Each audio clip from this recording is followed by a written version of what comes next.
Estimados compañeras y compañeros de Anticapitalista, un saludo desde el Gualmapu, territorio del pueblo nación mapuche en el sur de Chile. Agradecer la invitación y saludar desde Chile esa iniciativa para rescatar la memoria, las luchas del MIR chileno. Bueno, mi intervención será breve por el mismo formato, ¿no? Una breve grabación intentando dar algunos puntos de enseñanzas, lecciones de lo que fueron esas luchas del MIR chileno, también pensando desde una perspectiva más estratégica en qué esta historia puede aportar a nuestras reflexiones sobre la construcción, el pensamiento y la estrategia para una izquierda anticapitalista, ecosocialista, feminista del siglo XXI. Bueno, primero yo creo que estamos a más de 50 años de la creación del MIR chileno, el año 65.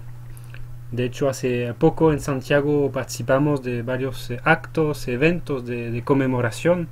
que justamente muestran que en el Chile de hoy todavía hay una voluntad de rescate de esa memoria militante. También hay una nueva generación, la juventud movilizada del 2011 en particular, está buscando caminos para organizarse y pensar las alternativas a un modelo neoliberal. Bueno, Chile fue país laboratorio, ¿no?, de este modelo capitalista neoliberal, y justamente el MIR y sus luchas hace parte de la reflexión y los debates que cruzan la izquierda radical chilena actual, una izquierda radical que está en pleno proceso de reorganización y conformación frente a un escenario complejo donde el socialliberalismo, el gobierno Bachelet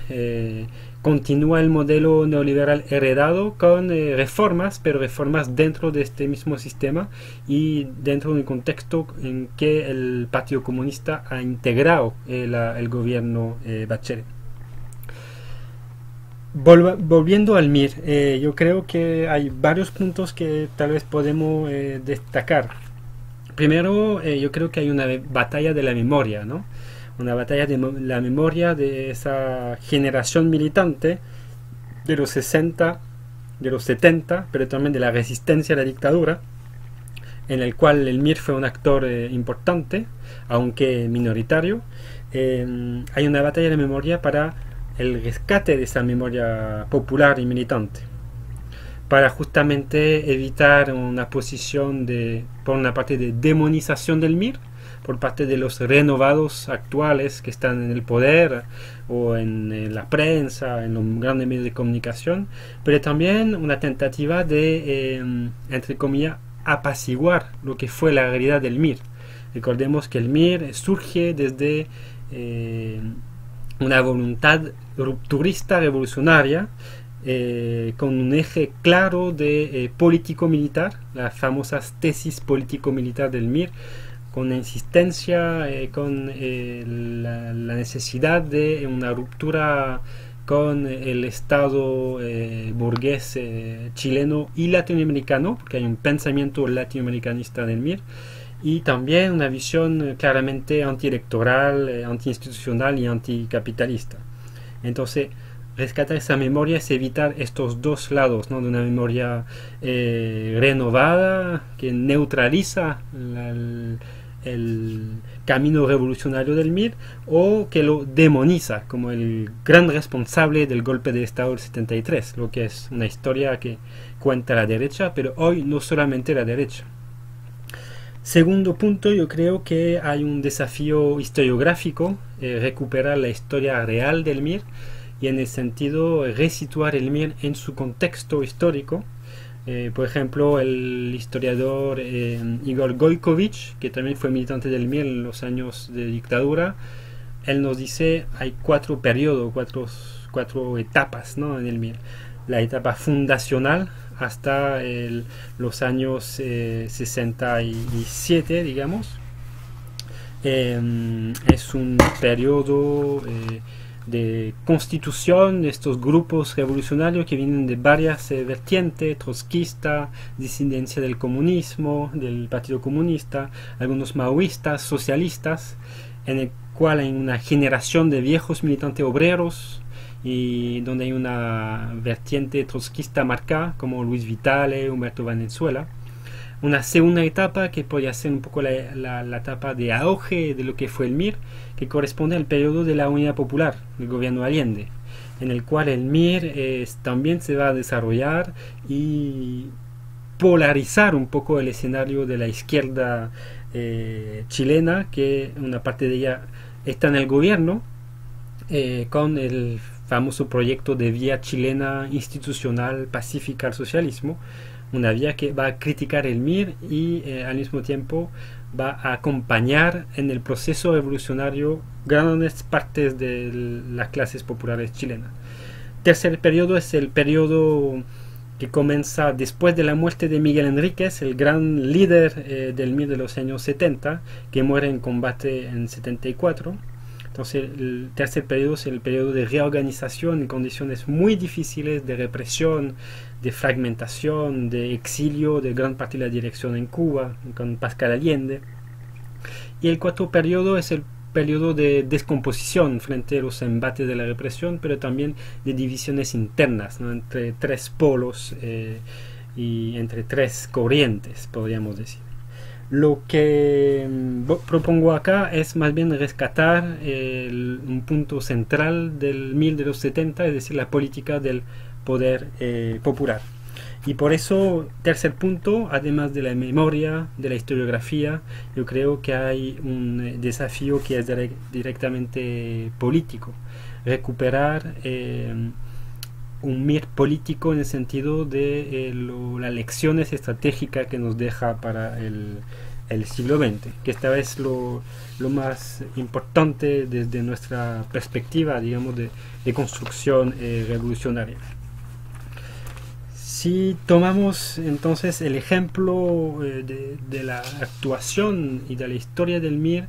en los 70, cuando Salvador Allende gana la presidencia, gran sorpresa para grandes sectores de la izquierda y para la oligarquía, las clases dominantes chilenas, el MIR en un primer momento, primero desconfía claramente de la vía electoral, la denuncia, y desconfía claramente del reformismo. El reformismo que encarna para los miristas Allende y la Unidad Popular, es decir, la coalición entre el Partido Comunista y el Partido Socialista más pequeñas agrupaciones. El MIR primero anuncia que en caso de victoria de Allende vendría seguramente un golpe de Estado, y segundo, que la vía electoral está destinada al fracaso, al mismo tiempo que el reformismo está destinado a ser aplastado. Esa es la línea muy clara, muy rupturista del MIR de estos años. En primer momento de desconfianza, pero rápidamente el MIR, después de haber denunciado, incluso de no haber participado en la campaña electoral de Allende, rápidamente entiende que hay una gran esperanza dentro del movimiento obrero de las clases populares, que Allende supo encarnar justamente una gran respiración popular hacia el cambio, un cambio radical, un cambio profundo. Y recordemos que las promesas de campaña de Allende son la nacionalización del cobre, son medidas antiimperialistas, son nacionalización y participación de la clase obrera en el sector nacionalizado, reforma agraria. Entonces el MIR entiende que hay que, de cierta manera, acompañar desde abajo este proceso, criticando su dirección, pero al mismo tiempo siendo un apoyo crítico a las conquistas que pueden representar esta vía chilena al socialismo. Allende al mismo tiempo tiene la inteligencia, la famosa muñeca de Allende, de intentar incorporar el MIR al proceso, aunque desde afuera, por ejemplo, los miristas serán la escolta de Allende en un primer momento. Estos 1000 días de la UP son, como lo dice el sociólogo Tomás Mullián, días de fiesta fiesta revolucionaria, fiesta de movilización, de autoorganización, de transformación desde abajo, y también días de drama y de derrota, el golpe de Estado que va a significar una ruptura tremenda en la historia chilena. En este escenario de fuerte polarización social y política, el MIR tiene un desafío tremendo para una pequeña organización que en estos años soña con la revolución cubana, que se inscribe en una vertiente más castro-guevarista de cierta manera, que reivindica una política insurreccional de masa, que no es una política foquista, pero tampoco una política, digamos, reformista. El desafío para el MIR es hacer la revolución en un periodo revolucionario. Tremendo desafío para una pequeña organización de cuadros que se piensa como un partido de cuadro, un partido de vanguardia en esos términos,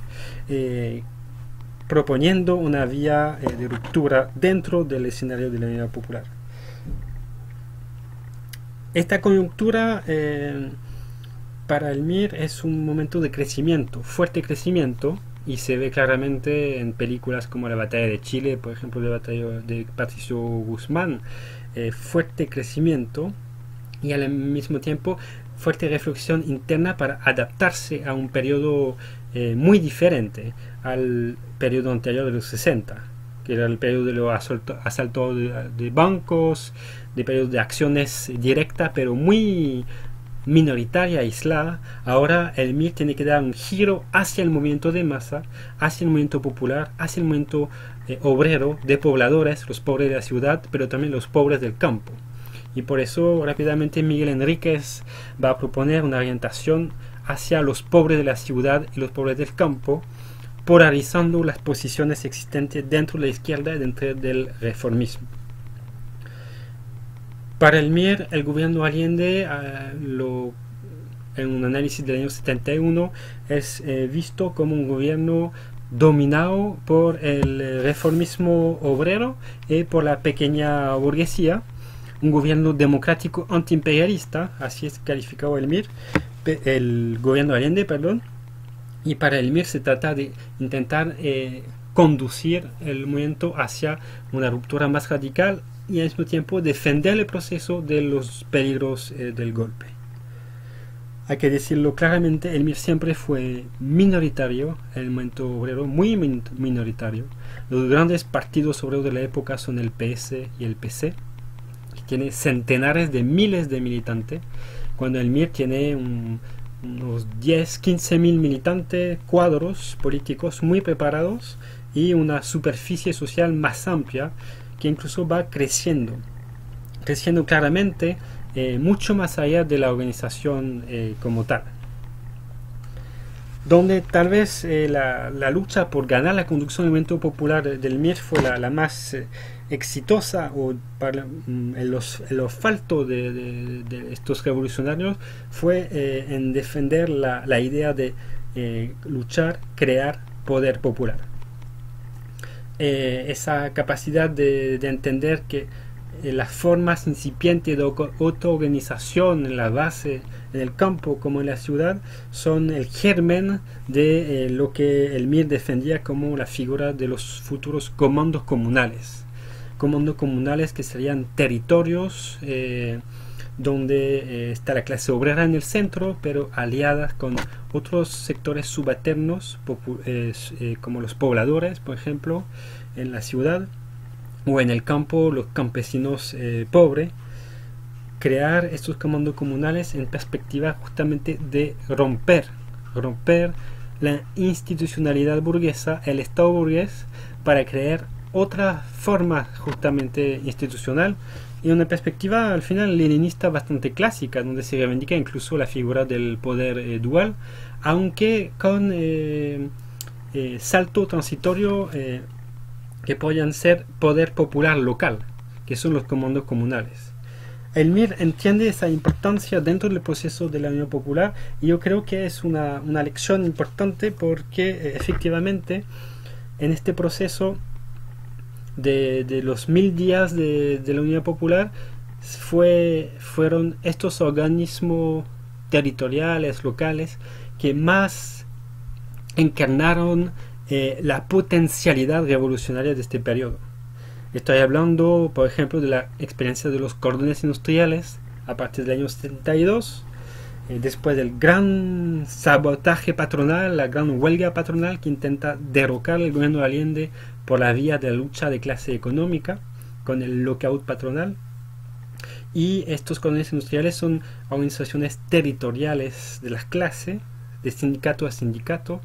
en zonas muy determinadas de Santiago y de las grandes ciudades, que permiten defenderse como clase y al mismo tiempo defender el gobierno y el proceso. El MIR ve ahí un potencial muy importante. También insiste mucho en los espacios donde más se va a desarrollar, los pobres de la ciudad, los pobladores. Experiencia como el campamento Nueva La Habana, que es casi un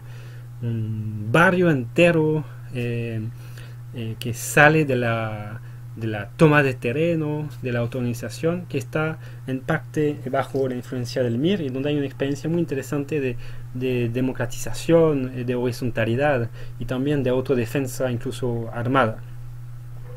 En el campo el MIR va a ser muy activo en las corridas de cerco para radicalizar la reforma agraria más allá de la propuesta institucional de Allende. Y yo creo que esta reivindicación del crear poder popular a través de las figuras de los comandos comunales, a través de los embriones de poder popular existente, a través de las alianzas de los pobres del campo de la ciudad, sin abandonar la perspectiva de poder dual clásica, digamos, de esa época, de una perspectiva leninista, hace que el MIR entiende la importancia justamente de la autoorganización en un momento en que la izquierda en el gobierno insiste más en los compromisos institucionales de Allende, en la negociación con la democracia cristiana en el parlamento,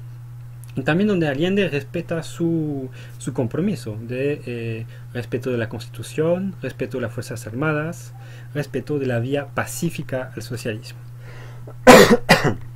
Perdón. Entonces, en un periodo de gran crecimiento del MIR, a una escala todavía minoritaria, por ejemplo, lo demuestra claramente las elecciones de la Central Única de Trabajadores, el año 72, año en que el MIR al final solamente logra el 3% de la votación de la principal central sindical del país, que muestra que en ningún momento al final el MIR pudo desplazar la hegemonía que poseía el PC y el PS sobre el movimiento obrero real. El MIR logró crecer en los márgenes, en los sectores subalternos más explosivos de la clase obrera, las pequeñas y medianas empresas, en el campo y también en los barrios periféricos. Y su aporte al movimiento fue muy importante porque politizó estos espacios subalternos en una perspectiva realmente rupturistas, revolucionaria. Por supuesto, es una organización que fue bajo tensión y contradicciones permanentes entre discurso y praxis. Un discurso con intelectuales muy importantes como Uri Marini, Eder Sader, Teotonio dos Santos, también con líderes carismáticos que tenían un eco mucho más allá de la organización, como Miguel Enríquez, por ejemplo.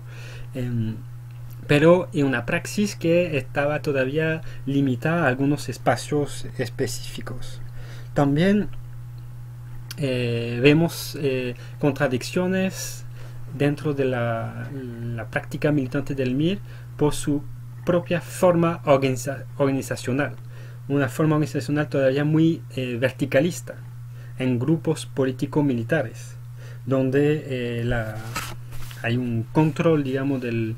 mando que se hace desde arriba hacia abajo, y donde la democracia interna es bastante restringida. En los espacios de debate se hacen esencialmente en la comisión política y no dentro del conjunto de la militancia, donde la forma de organización entre simpatizantes, forma político-militar, tiende a socavar también la horizontalidad potencial de este momento. Y se ve, por ejemplo, esta limitación en los propios cordones industriales, que fueron para muchos historiadores, y yo creo que es así, el embrión de poder popular más potente de la época, como el cordón Cerrillos, el cordón Vicuña Maquena, por ejemplo. El MIR ahí sigue siendo minoritario y además no le da la prioridad a la organización de los cordones industriales, porque sigue pensando en la forma de comandos comunales, sin entender completamente lo que los cordones era al final la forma concreta histórica de este poder popular. Lo otro, eso se ve claramente en los testimonios de militantes, es que este verticalismo a veces impide para los cuadros, para los militantes, ir como un pez en el agua en estos organismos de poder popular, porque venían con un verticalismo que entraba en choque con ese momento horizontal, ¿no?, de la política y del proceso revolucionario. Con todo, yo creo que el MIR ha aportado muchísimo a la constitución de una izquierda revolucionaria en Chile y en América Latina. Y dentro de algunas lecciones para concluir, primero yo creo que es evidente, hay que insistir, que volver a leer los discursos, los debates teóricos, los documentos internos. Últimamente se están desclasificando varios documentos internos del MIR, por ejemplo los que tenía Miguel Enríquez, que ya están en proceso de análisis y desclasificación. Se ve la riqueza, ¿no?, de estos debates, también la radicalidad de esta organización, y una organización que piensa la ruptura socialista desde América Latina, que piensa la necesidad de no confiar de manera exagerada en la posibilidad de una vía electoral a la ruptura anticapitalista. Una organización que asume plenamente el papel de la violencia, y algo que hoy día es casi neutralizado en los discursos sobre el MIR, pero el MIR reivindicaba esta violencia como autodefensa y como posibilidad revolucionaria. Entonces yo creo que el primer punto, hay un legado político programático que, por supuesto, desde el hoy hay que volver a leer, a analizar de manera crítica, por supuesto, ver también el cambio de época, el cambio de contexto, pero hay un legado aquí muy fuerte. Segundo, un legado, podríamos decir, ético revolucionario, por la entrega, la abnegación, la valentía, el coraje de estos militantes, defendiendo sus ideas durante el gobierno de Allende, siendo minoritarios. Aportaron muchísimo a la politización de amplios sectores subalternos, a acompañar el proceso revolucionario, y también la abnegación y la valentía en la resistencia a la dictadura. Efectivamente, con muchos errores, con muchos debates estratégicos que hay que dar. Por ejemplo, podemos discutir sobre la operación Retorno a partir del 78, que fue un desastre en términos humanos, de represión y de asesinatos. También discutir sobre el verticalismo organizacional, que fue un freno, yo creo, al desarrollo del MIR, lo que hoy día lo dicen los militantes dirigentes de esa época. Pero a pesar de todo, la entrega, la ética, la abnegación revolucionaria para justamente combatir la hidra capitalista. Y tercero, el rescate de la política, o de la política como arte estratégico, como decía Ben Said, en momentos en que todavía pesa esa idea del autonomismo, del rechazo a la política. Justamente la historia del MIR nos recuerda la importancia de organizarse y pensar desde la organización partidaria, el instrumento, la creación de un instrumento estratégico para el cambio social radical. Y para terminar, la idea del poder popular. Por cierto, el MIR no fue el único actor en reivindicar el poder popular. Incluso si se mira con objetividad. Quienes dirigían los cordones industriales en la época, más que todo eran socialistas. El sector izquierda del Partido Socialista estaban en la cabeza de la mayoría de los cordones industriales.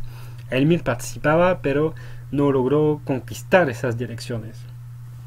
Pero el MIR agitó más que cualquier actor político esa idea de crear poder popular, crear desde abajo autoorganización, crear desde abajo y territorialmente formas de control de la producción, control de los barrios, control de la vivienda, control en el campo de la tierra. Y esa idea yo creo que tiene una gran actualidad. En momentos en que en Europa, por ejemplo, se discute de las vías posibles de un cambio social radical, bueno, lo que nos enseña el MIR es primero que no tener demasiado ilusiones sobre una vía que sería únicamente electoral institucional, porque como lo decía el MIR en la época, ese es el espacio de lo dominante. Segundo, la importancia de la creación desde abajo de formas de poder popular constituyente. Sin estas formas, los caminos del cambio social están destinados al fracaso. Tal vez esa sería una de las máximas lecciones, ¿no?, del combate y de la lucha de los miristas para hoy. Y para terminar, desde Chile, decirle que todavía hay mucho interés en esas discusiones dentro de la nueva generación, porque hay una conciencia que sin rescatar de manera crítica, pero con interés, con fraternidad, esa historia militante, no se va a poder reconstruir una perspectiva de cambio social radical en Chile y en América Latina. Así que bueno, un abrazo fraterno, solidario desde el sur de Chile, y les deseo un buen debate, y ojalá de este debate salga nuevas perspectivas para el cambio social radical, anticapitalista y socialista en España y en Europa. Un abrazo.